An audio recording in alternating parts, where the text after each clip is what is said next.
Hello, everybody. So, welcome to this applicant briefing for the APC26 competition.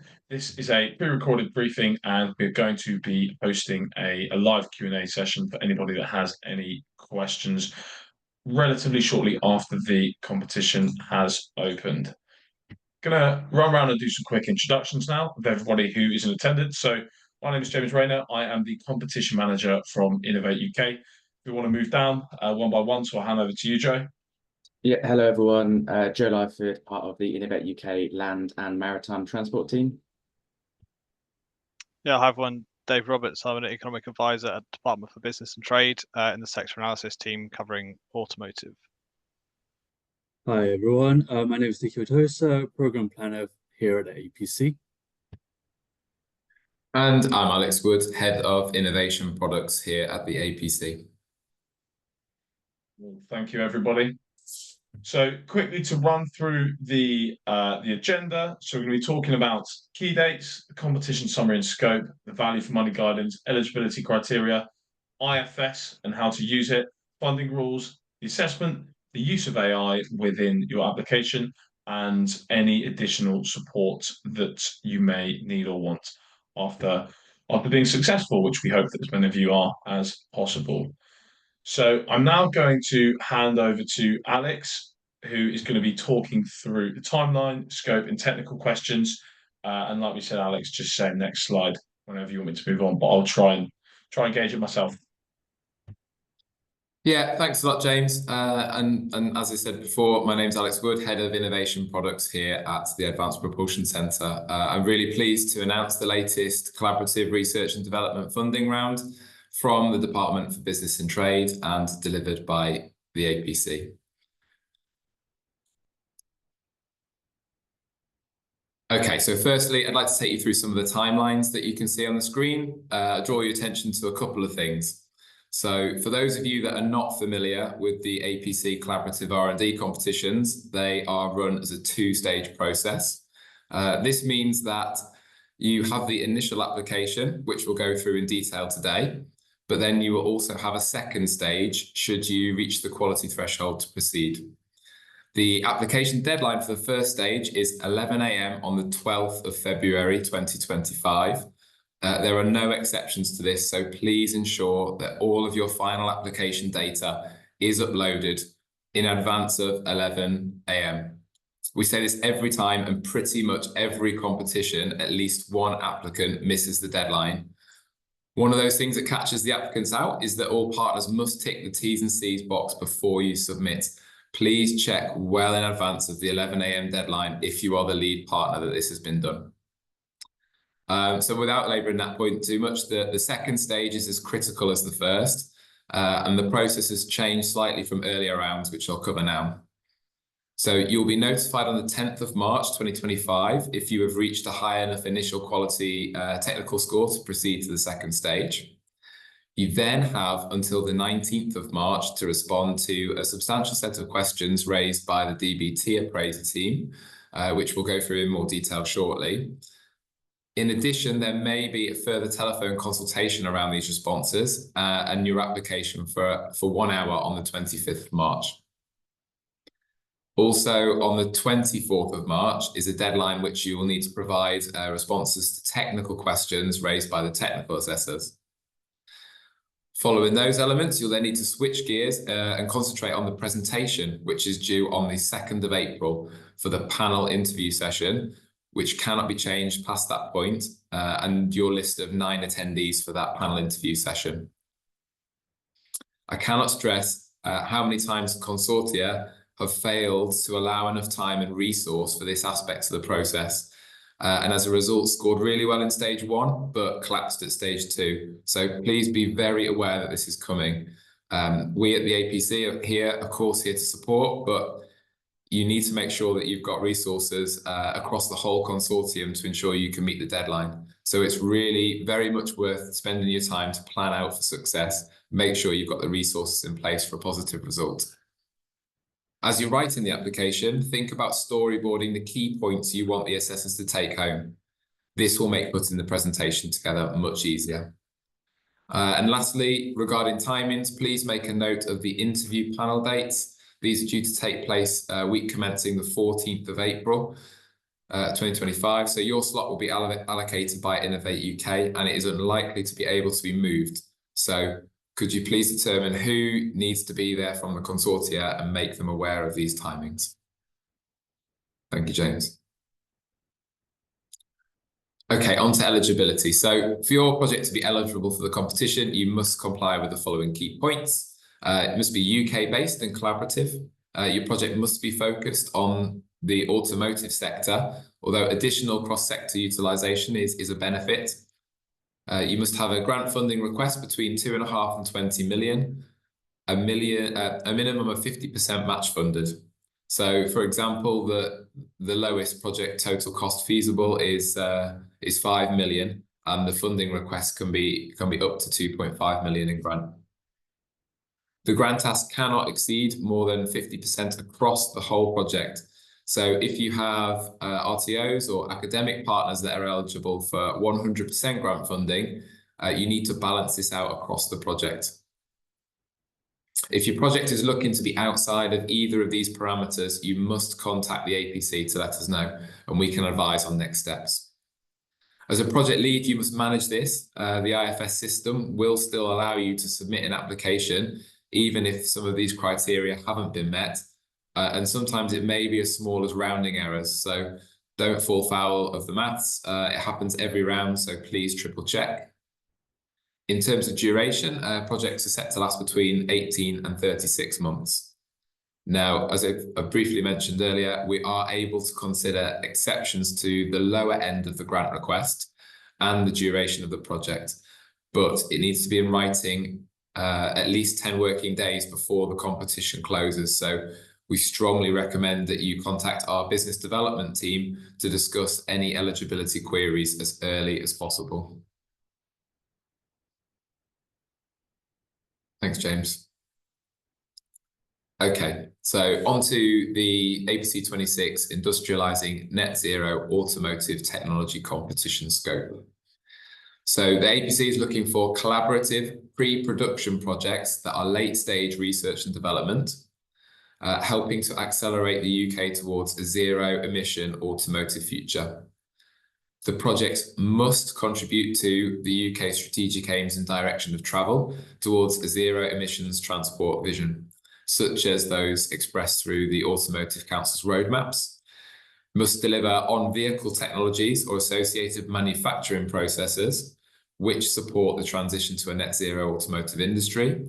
They must support growth, transition, and security of the UK's automotive supply chain, increasing capability whilst improving productivity, efficiency, and competitiveness.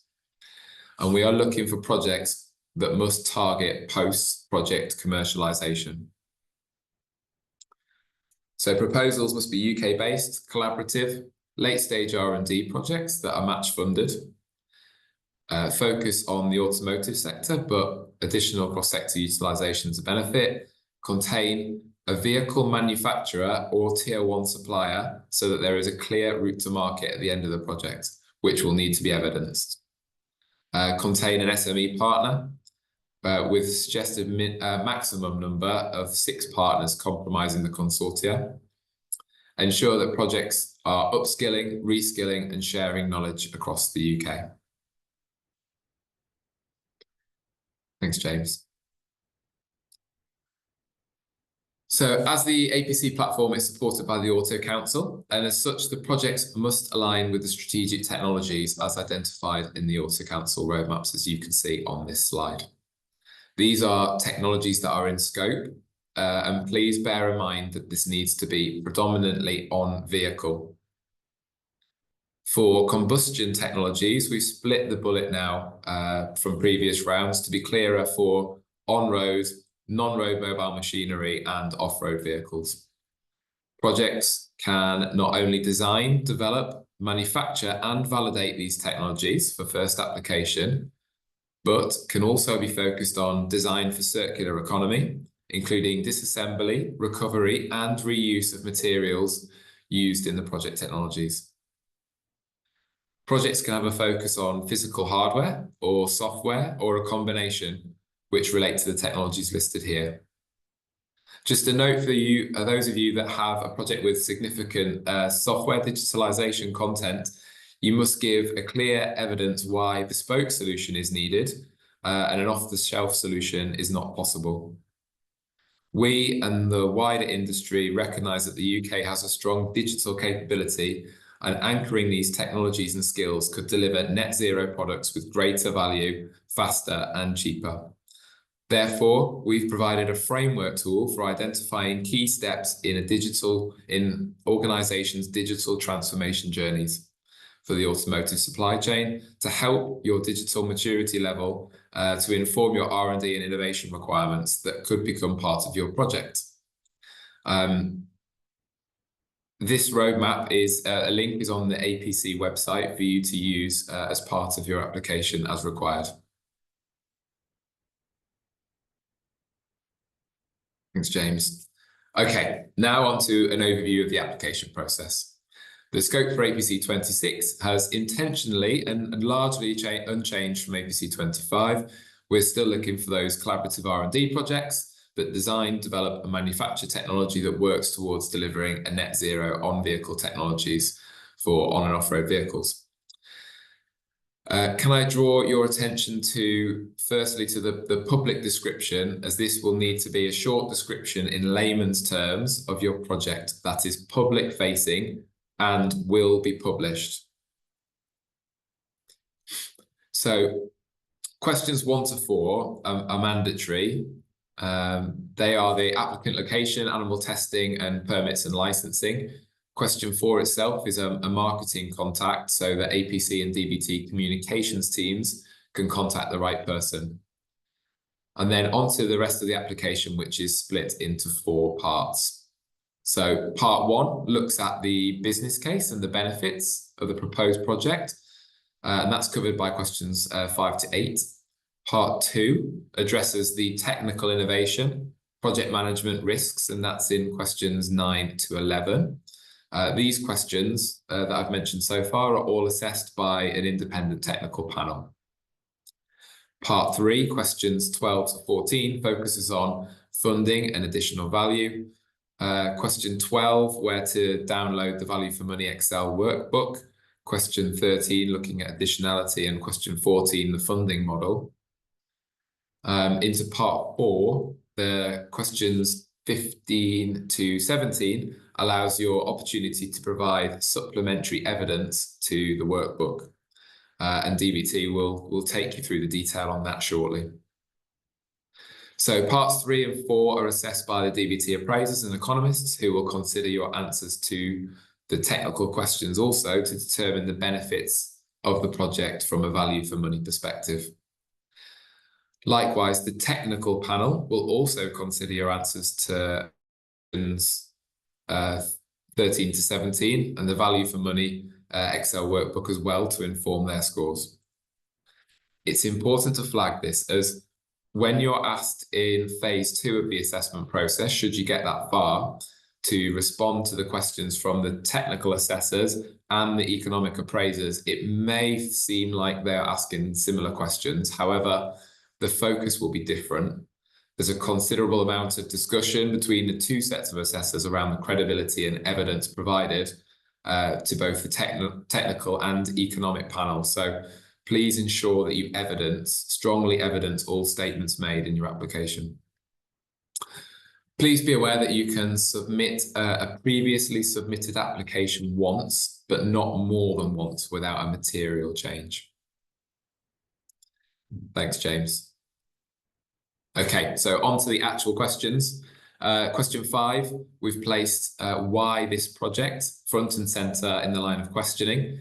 So here we're looking for a very strong description, which should be explained in sufficient depth and understanding for the justification of why you're undertaking the project and how the project links with the consortia's overall organisational strategy. We need to understand the benefit to the consortium members in providing viable solutions to customer problems, justifying the collaborative approach, considering both immediate and future opportunities for the organisations. We've also asked you to consider if you are funding digital solutions in this project and how they will help optimise the product development process, manufacturing or product lifecycle. A useful bit of advice here is that it's probably worth outlining the response to this question in the first instance, but then complete this question last, as you'll need to pull the whole story together. So it's always worth making sure that this makes sense in the context of the responses to all of the other questions to ensure that the whole project hangs together as a whole.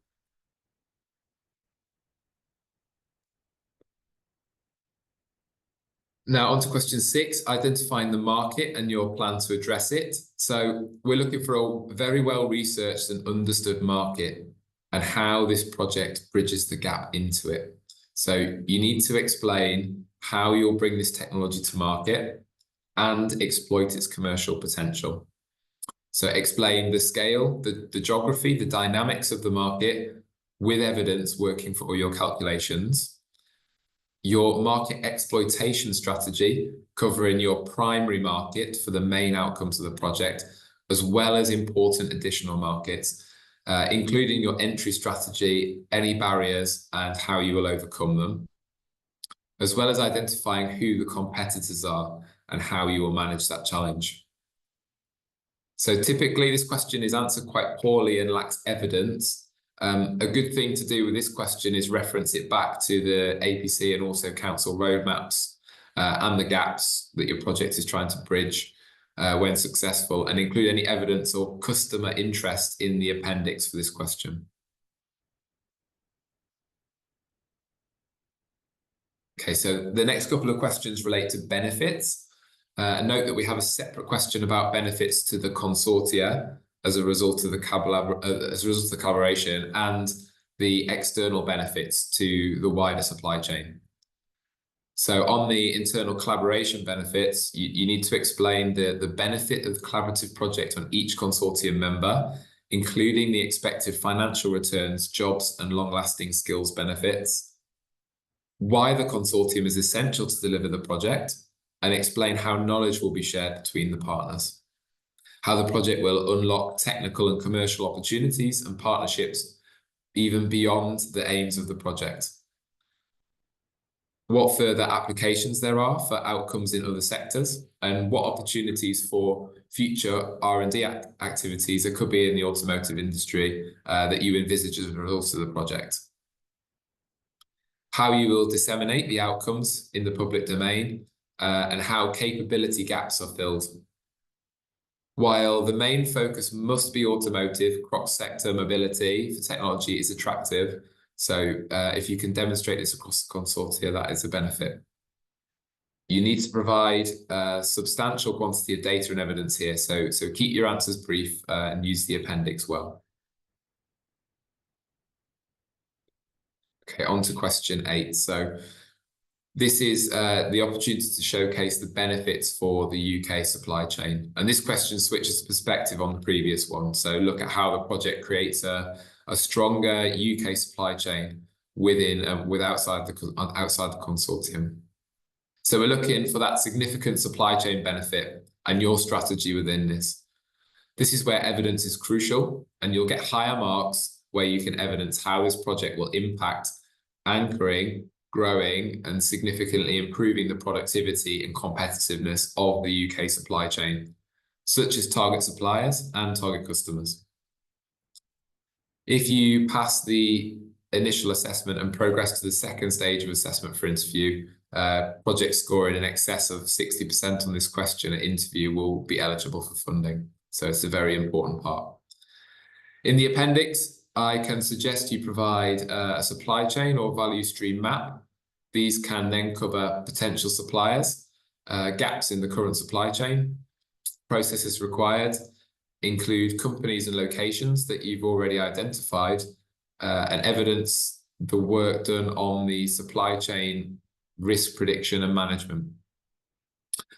We recognise that assumptions will be made for long-term supply chains, and many of these companies will be outside of the project collaboration. So make sure that you include letters of support and letters of intent as possible in your application. Note though, do not include supply chains in your value for money spreadsheet because they will be discounted. And then onto the technical approach and innovation. And this question is absolutely critical to the technical assessment. So you must provide an overview here of the technical approach to the project, identifying the main objectives and outcomes of the project. Which elements of the project are technically innovative and how those outcomes will be achieved. So you'll need to describe the entry design and development status of the elements into the project, the technical steps through which these outcomes will be realized, evidence and any proof of concept work taken prior to the application to ensure the project is at the correct TRL level, maturity level for this competition. And remember, we're looking at late stage research and development. So the technically innovative elements of the project must be described and why they're innovative. How the resulting technologies compare to the current best in class. Again, digitalization tools and techniques, as stated earlier, use the framework on the APC website to help support this. You must also include descriptions of your test and validation activities that will be completed during and after the project, and any expected resulting IP and patents. You must convince the assessors here that what you're proposing is sensible and achievable. And note that this is the technical approach, that the project management is dealt separately in the next question.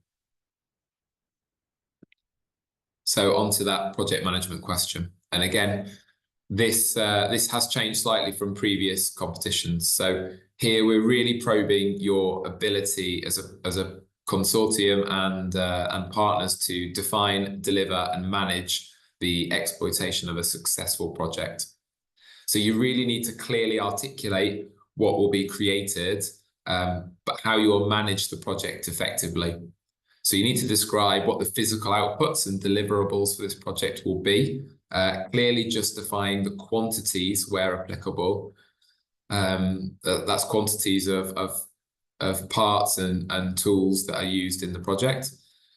Your proposed work package structure, showing a cost for each work package, your project plan, and this needs to be in enough detail that you can clearly articulate significant milestones and gateways and any links or interdependencies between work packages and milestones. And that is a really key point. Your approach to project management must be described, identifying any major tools and mechanisms that you'll use to achieve a successful outcome. Specific detail on project startup and how that will be managed. So getting projects up off the ground quickly, where the resources come from to achieve that. The project sponsors must be identified within each consortium partner, and the project team with the key members of that project team profiled. Another important part is how escalation will be managed and governance. So please note that you must submit a project plan or a Gantt chart as an appendix to this question. Make sure that it's readable at 100% zoom and that you have clearly laid on there key milestones and interdependencies of the numerous work packages, along with who is leading what. So I emphasize that again. Please make sure you have clearly identified testing gateways, procurement gateways, and intended SOP dates. So as we specified earlier, this project is around the long-term benefits after the project. So those key milestones to take the project forward in the future are absolutely critical. Okay, on to question 11, the risks. So moving into that, this really is the last question in part 2. So sitting alongside the previous question, here we ask about risk both within the project lifecycle and beyond, such as risks to the successful exploitation, the benefits recognition that have been identified in your project so far. So you should provide a very well laid out risk register with suitable mitigations and budget assigned where applicable. This question is again answered very poorly generally. It seems to be one of those questions which is left to the end and not pulled together comprehensively, and it's quite generic. It needs to cover risks to all of the consortium members. Otherwise, it highlights the lack of cohesiveness in the project bid. Okay. So just want to highlight one part of the economic assessment that is new for this competition round. So this is an additional APC technical information question that is within the VFM document once downloaded. So if you go to tab question 18, APC, TRL and MRL, you'll find the following two tables. The purpose of these tables, firstly, is to understand the current and targeted end status of your technology and manufacturing readiness levels as part of your project. This will help indicate the expected beneficial outcomes. So that's a question that's been in for a few competition rounds. But below the TRL and MRL tables, you will find the following technology classification table. And here you'll need to present technology options, or you'll be presented with technology options, and you need to allocate an appropriate percentage of the project to those different classifications. So please ensure that question 18 is filled out in its entirety during the application. Okay, and that's the end of the application process from the APC side and the technical side. So I'll hand over to Dave Roberts from the DBT analysis team. Thank you very much. Yeah, so as I said at the start, my name's Dave Roberts. I'm an economist here at DBT, and I lead the value for money appraisal for APC competitions. Next slide, please, James. Thank you. So what we're going to cover today briefly in this presentation is firstly setting out what is value for money or VFM, why it matters, and why the government need to care about it. Secondly, I'll set out the information and evidence we need to see from you to be able to make a robust assessment of value for money. And thirdly, helping you to understand how we'd like you to fill in the value for money workbook, which has been mentioned already. Okay, so what is value for money and why is it important? So government spending has to be good value for money for the UK taxpayer. We're required to ensure that public research and development projects undergo a full VFM assessment and meet a minimum threshold. So we in DBT determine each project's VFM based on a benefit cost ratio or BCR, and that's based on the information that you provide us. Next slide, please, James.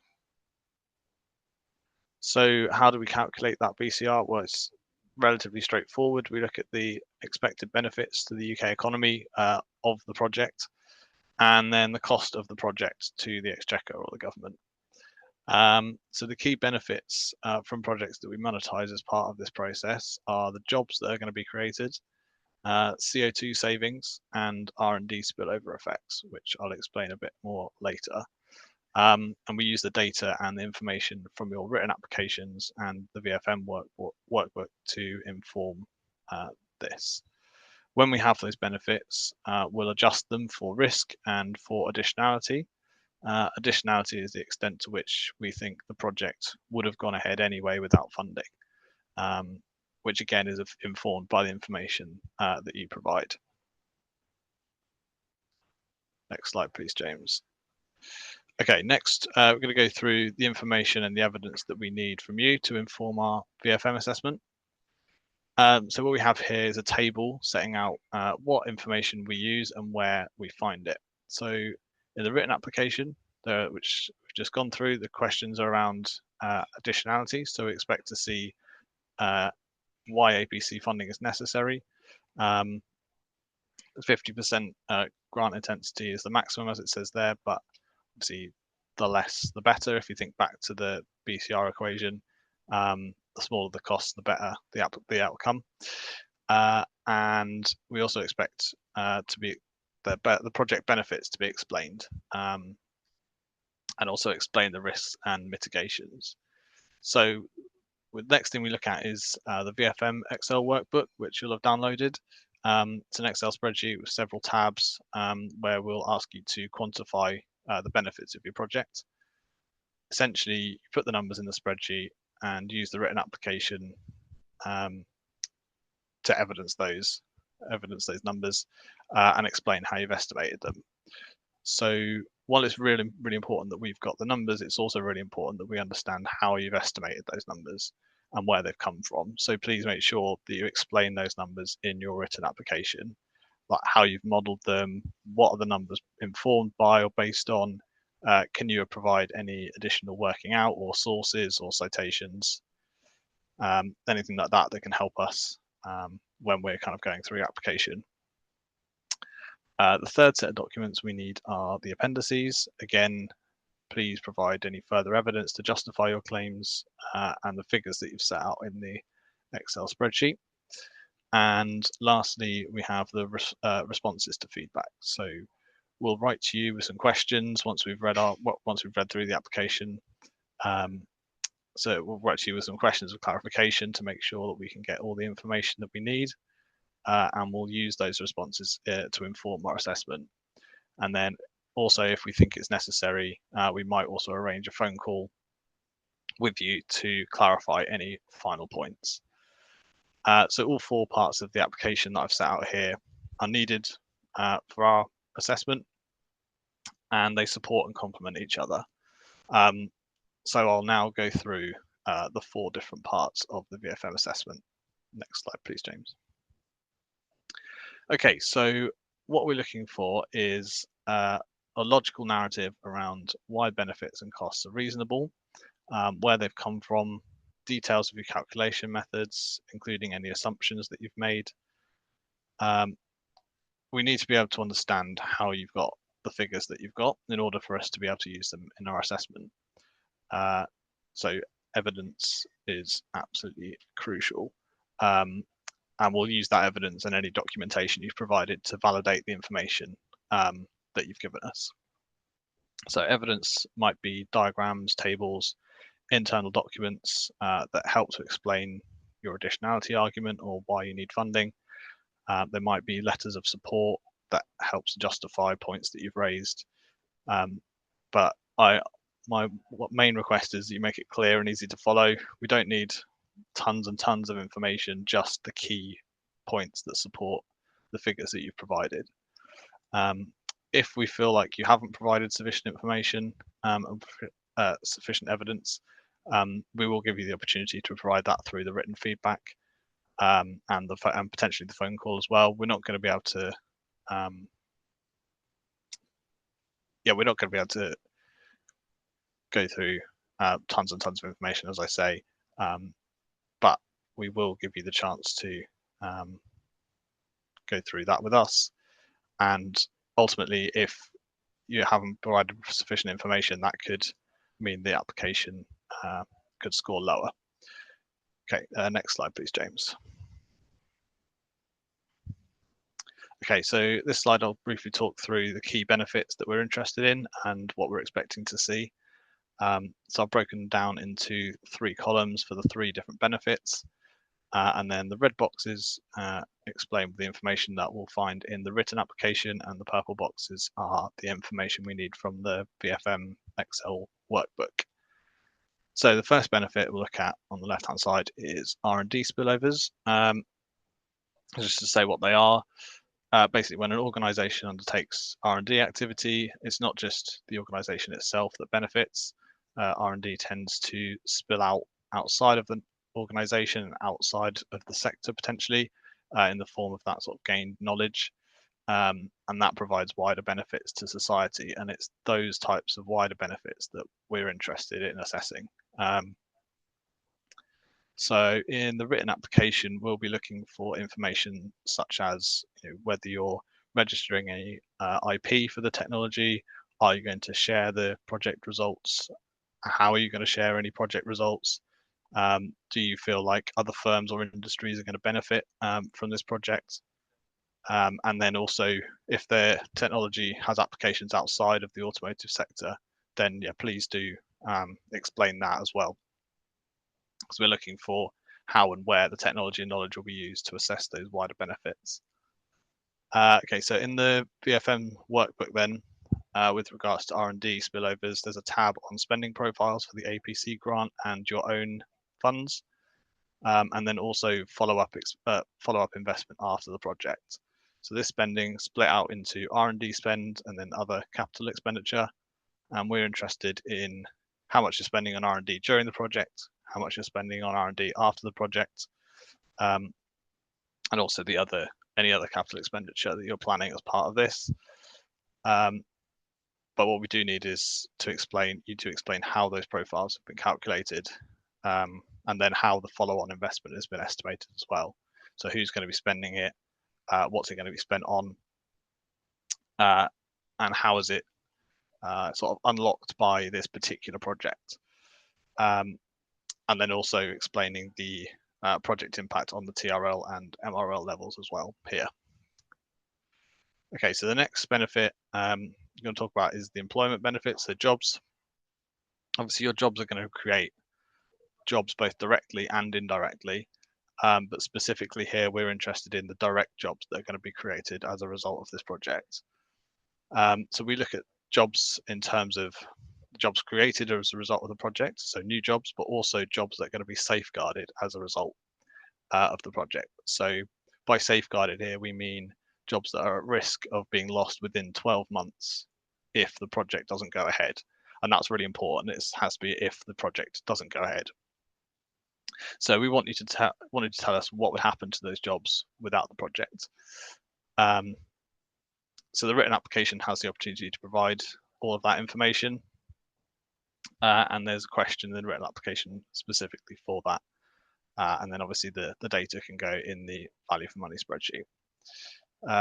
There are 4 tables in the jobs tab where we ask you to provide the number of jobs as well as information on postcode location, the MVQ level of the job, and the job title. Please include the name of the partner that's creating those jobs in the table as well, and jobs should be filled in cumulatively in the jobs table.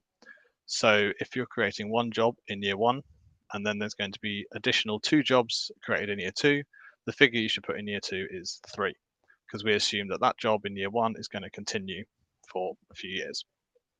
So as I say, please input the jobs cumulatively. Please don't include indirect jobs or supply chain jobs in this table.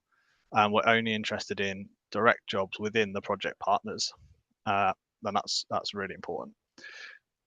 Okay, so finally then CO2 savings.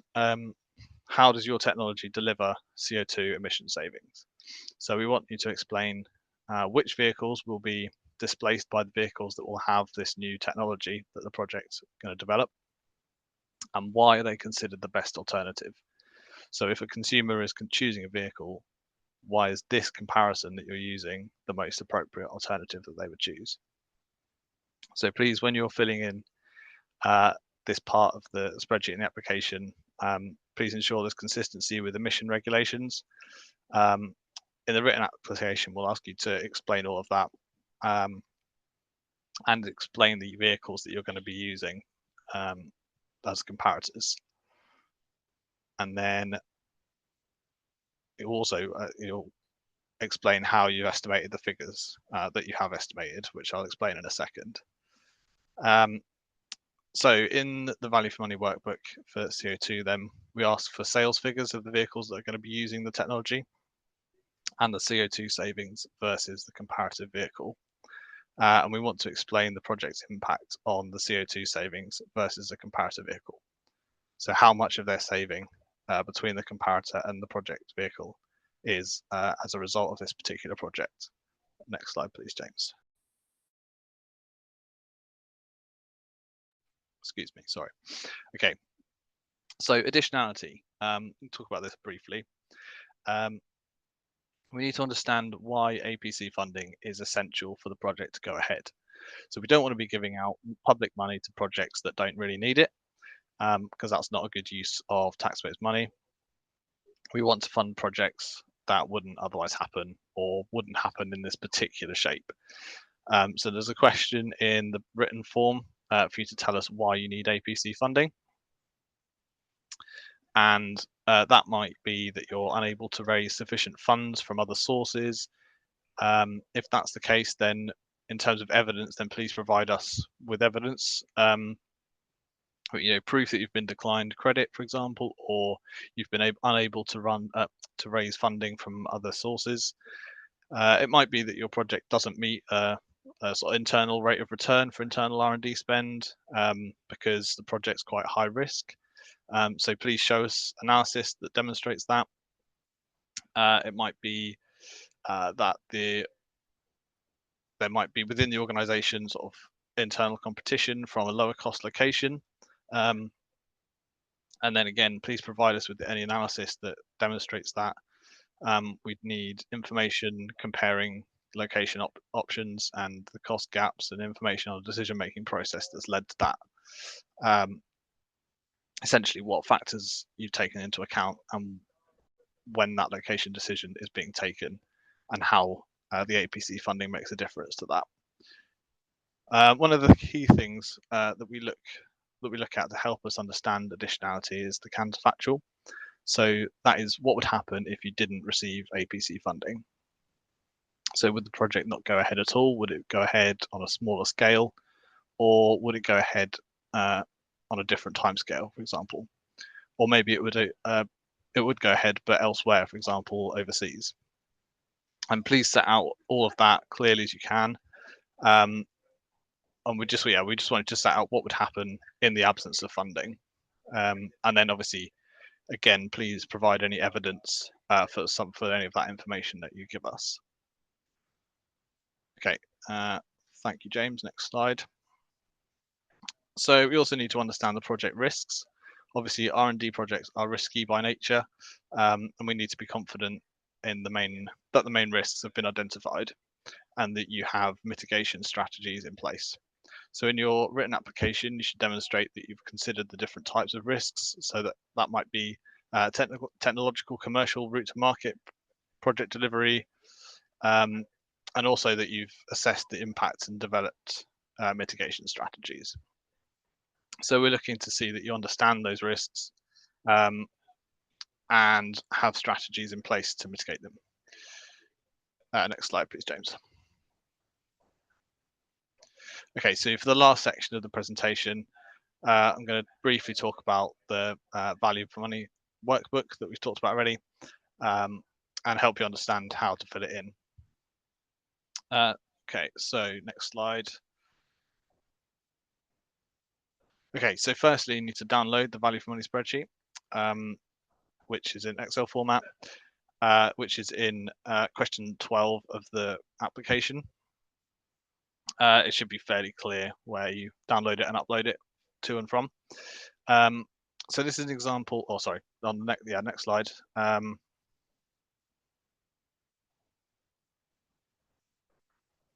Yeah, so this is an example of a tab from the value for money workbook. The grey cells are where you should enter your data. The yellow cells are internal calculation cells, so please don't touch the yellow cells. Just put your copy your data into the grey cells there. The yellow cells will just do the calculations. Again, obviously, you don't change any of the calculations or the formulas. And if there's orange cells, that means there's a drop-down list that we want you to select an option from. So please don't forget to do those. As I said, on the jobs sheet, we require cumulative figures, and there's guidance at the bottom of each tab that provides that sort of information. And any numbers that you put into the grey cells, please do explain them in the written application. The relevant question in the written application, we've explained it in the relevant application or in the appendices as well. Next slide, James, thank you. Cool, yeah, finally, there's a tab on wider environmental benefits of the proposed project. So we'll ask you to fill this in as much detail as you possibly can, but it's not directly feeding into the value for money assessment, but it is important in terms of the sort of long-term direction of the APC competition. for us to understand the information that you can provide in these boxes.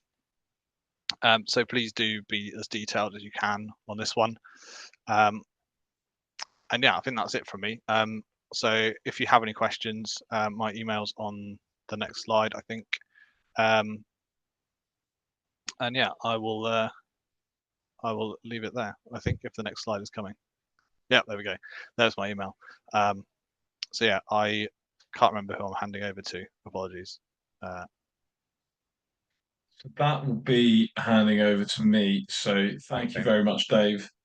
And thank you, Alex, as well for your section earlier. So going to move on now to the eligibility criteria. So obviously, Alex covered this earlier, but I just wanted to cover a few more points from Innovate UK's perspective. So to be a lead organisation in an application, your project must be a UK registered business of any size, collaborate with other UK registered organisations, involve at least one grant claiming micro, small, excuse me, or medium-sized enterprise, be a grant claiming recipient, and include in your consortium a vehicle manufacturer or tier one supplier who supplies parts directly to an OEM, original equipment manufacturer. To collaborate with the lead, an organisation must be one of the following: UK registered business of any size, academic institution, charity, not-for-profit, public sector organisation, or research and technology organisation. So there is some information on the screen there about partners and subcontractors. So non-funded partners, you can include as many partners that do not receive any of the competition's funding, for example, non-UK businesses.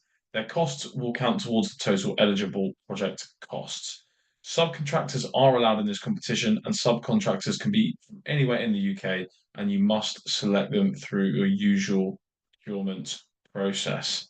You can use subcontractors from overseas, but you must make the case in your application as to why you cannot use suppliers from the UK. So this competition does allow you to submit a previously submitted application, but please be aware that addressing assessor feedback does not necessarily guarantee that an application will be funded, even if something does come up in the assessor feedback. And we have on the screen there what classes as a previously submitted application or not a previously submitted application as by Innovate UK standards. So I'm going to talk a little bit about how to start and complete an application in the Innovation Funding Service, or IFS. So to start an application on the Innovation Funding Service, you will need to create an account. Businesses should use the Companies House lookup function so that we have your company number, and other organisations will need to enter their information manually. You must ensure that you enter IFS as the correct organisation type. Whether it is you starting an account as a lead applicant or whether it is you starting an account as a partner being invited by the lead applicant. These are the categories that you'll be asked to split out your project costs into in the finance section of the application. The application finances video will provide further instructions on how to complete each of these sections, including how academics must include their finances. There's also guidance within each category on IFS, and you'll be able to click on this hyperlink when you can view the slides, which will be attached to IFS. In your project finances, there are 4 categories, and each organisation within an application must complete their own finance information. So there's your project cost, which is where you add in your cost by category, your project location, which is where you enter the postcode for where most of the project work will take place, your organisation, which is where you need to add the details of your organisation, including size, turnover, and number of employees, as is applicable. The size that a business declares here, along with any research category, if applicable, is what IFS will use to calculate your funding level. So it's important that you get this right. And lastly, your funding, which is where you must indicate if you are requesting grant funding with a yes or no. Declare any funding that you have received previously for the exact same project activities, as you cannot receive public funding for the same activities twice. So on your funding section, if you are requesting funding, please click yes. Only answer yes to the other funding question if you've received funding for the same project activities. Anything that you declare in the other funding field will be deducted from your funding source figure, because we cannot fund the same project activities twice. This will not be visible to you in the finance summary in IFS. However, it will be deducted later by Innovate UK. For minimal finance assistance competitions, you do not need to declare your previous MFA funding here. However, this does not apply to the APC26 competition. If you have answered yes to the other funding question, then this must be because you are requesting double funding from a public body. That is money for items that you previously received funding for. The screenshot on the left is where you add this information. Please be careful that you are declaring correctly. Your answer may make you ineligible to progress in the competition, so please do take care. So for collaborative applications, which will be the case for APC26, IFS will highlight to the lead applicant any partners who have outstanding project finances to complete. All finances must be included in the application before the lead applicant can submit the application. It will also check that your research participation costs are within the required limits. Before you can submit your application, all organisations within an application must agree to the terms and conditions. And again, IFS will not let you submit if this is outstanding. We also want to stress how important it is for you to submit your application as early as possible. Customer support can help resolve any issues you might have when submitting, but only if they are contacted in good time before the deadline. The lead applicant carries out the responsibility of ensuring that all partners in the application, if applicable, have completed their assigned sections and accepted their terms and conditions. And you can see from the graph here the times at which people are contacting customer support just before a competition deadline. And obviously you can see the amount that are contacting last minute, which may lead to queries not being resolved in time. So when preparing your application, it is important that I share with you some things you should consider if you plan to use AI to support you. So Innovate UK does not endorse or oppose the use of AI technology. However, we are seeing an increase in the use of AI applications. It is necessary that you do your own research as to whether this is the right tool for you and consider the pros and cons of using this technology. If you do use it, Innovate UK does not accept any responsibility for any impact on your idea or proposal.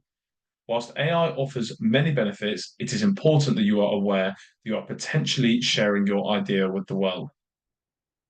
So now we're going to talk about some funding rules and how your grant would be awarded should you be successful.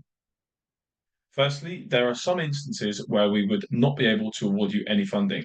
This could be if you have an outstanding final claim or independent accountant report, IAR, on a live Innovate UK project. In this case, you will not be eligible to apply to this competition as a lead or a partner organisation.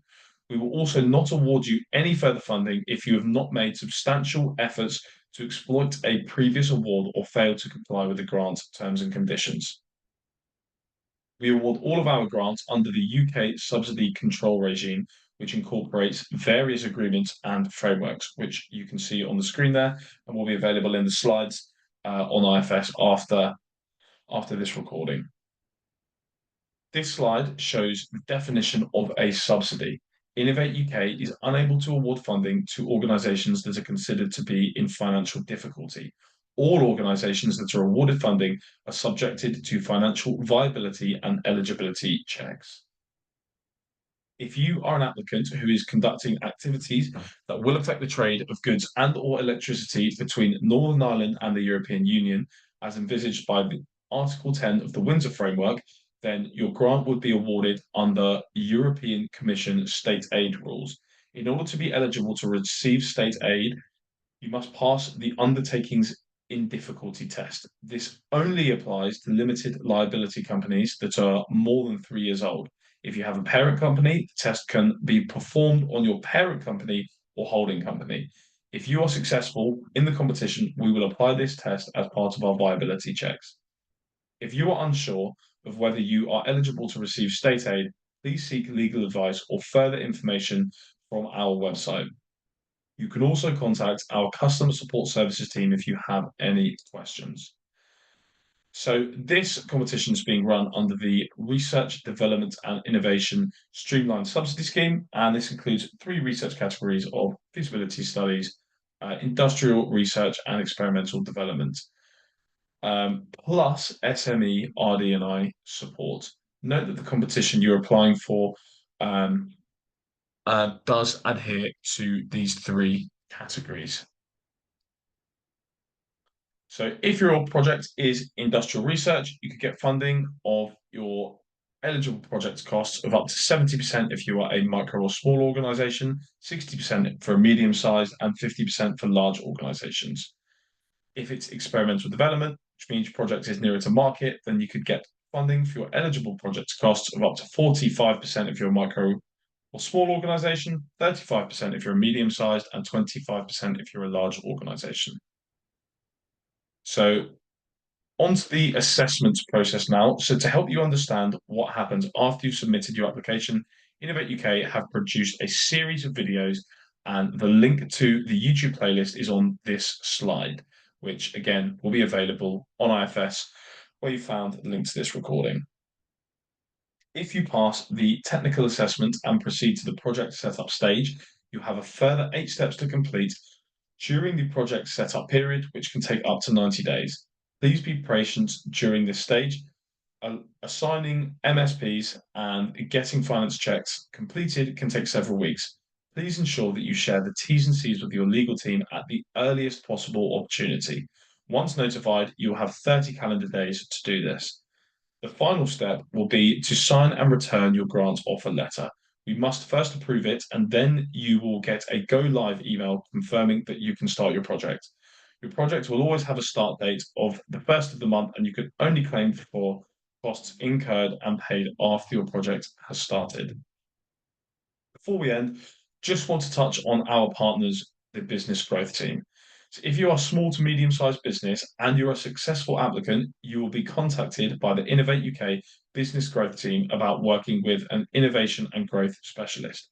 These specialists focus on helping you to grow your business by accessing the right finance and funding, facilitating connections to potential partners, and protecting your intellectual property and access to many other tools to help you to scale up and access the global market.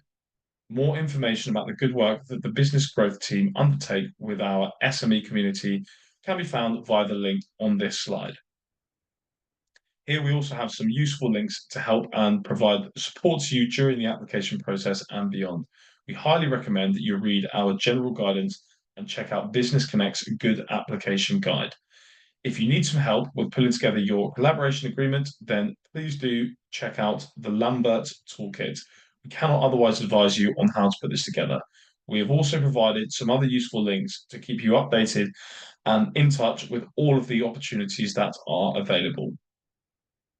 And lastly, you can find contact details for the Advanced Propulsion Centre and customer support services on the screen now, as well as links to Innovate UK Business Connect and Business Growth. And if you have any questions throughout the competition process whilst it's open, please direct these to the Advanced Propulsion Centre at the email on screen, which is info@apcuk.co.uk. So I'm now just going to give a quick thank you to everyone attending and to everybody who's been part of making this briefing. So thank you, Alex, thank you, Dave, and thank you to everyone else who is supporting the background, Joe and Nick. And thank you very much for the rest of you want to say some quick goodbyes, and then I will stop the recording. So, thank you very much, James. Yeah, thanks, James. Great. Thank you very much, everybody. And thank you for attending this briefing.